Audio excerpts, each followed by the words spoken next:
Working President of Manipur Pradesh Congress Committee, K.H. Debabrata pooh-poohed the advice of Home Minister Amit Shah to the Chief Minister of Manipur, N. Biren Singh. In a press conference held at Congress Bhavan, BT Road, Debabrata lambasted the statement of Chief Minister N. Biren that valley area will be looked after by him and hill area by Amit Shah. The press conference was attended by many important persons of the party. Debabrata further said the advice given by the Home Minister to Chief Minister of Manipur is very unfortunate. It is indeed a signal of separate administration. Why Amit Shah to look after hilly areas and remaining valley areas by Chief Minister, he asked.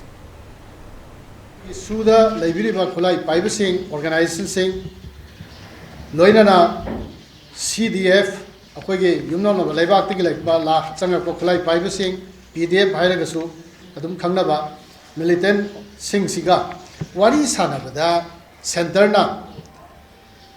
peace porapangam gani normalcy porapangam gani hai na daitem lahori base sig wan to sig kari no hana election 2015 19 2019 22 gi election da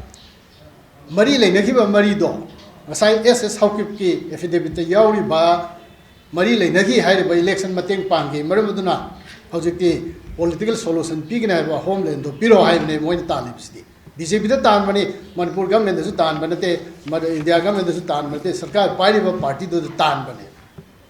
adugi mari aduna themna ba yani natraga mari leina gi badu amuk na hona na amuk hingalalaga chingda maru hoina sugi militant sing amasung makoi loina ba am militant sing gi operation chathari ba jaga duda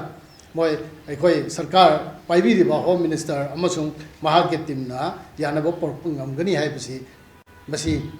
adugi background da tawri bra masi Manipur prajana yagadra compromises kada ida tawdoi no hanigi election gi mari leina gi ba mateng pangi haibagi damukta homeland talaba separate administration talaba group aduna handaka muk yanabagi concession amuk amuk piba ngam giptar gadi Manipur ki phibam se kari hoigada ge India government ga mokai leidru mari sina hena hanagi demand ama leiru kanjal loidra masi ekoi gi internal security da chobo challenge amne bandage administration tawrei ba policy badana masi yabanga moi aina Congress party na contest to se maramaduna ne Home Minister tari me gi kun mapan dage tari jun gi tari ani phabo leibira me hairi ba group basiga Manipur langa level group basiga center ga yanagani haiba thaje ba leitar di mamangi la amba matung ngasi numit kun henjale numit kun hela basida karigumba thamoi sengna ngamgani haiba gi thaje ba leibiram ba tar gadi sugi designated camp singda khulai paiba sing do khulai amusung missing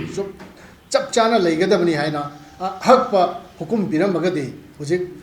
violence thoklai ba asi thokloi aduga marak aduda Home Minister na Kampo Bichat Paganda, Impal, Dimapur Lambi, Loinana Impal, Jiri, Aduga Impal, Sisipur, Impal More, Impal, Urkul Lambi Puna Mark the block of Duna, militant Sangsina Tambi Base. Masisu, Hangdo, Hadlumbat, Taragadi, Masai Home Minister na, Tamoi Shokna, my own later, violence, Sama, Valley, the Toglai Base, Toglamoy.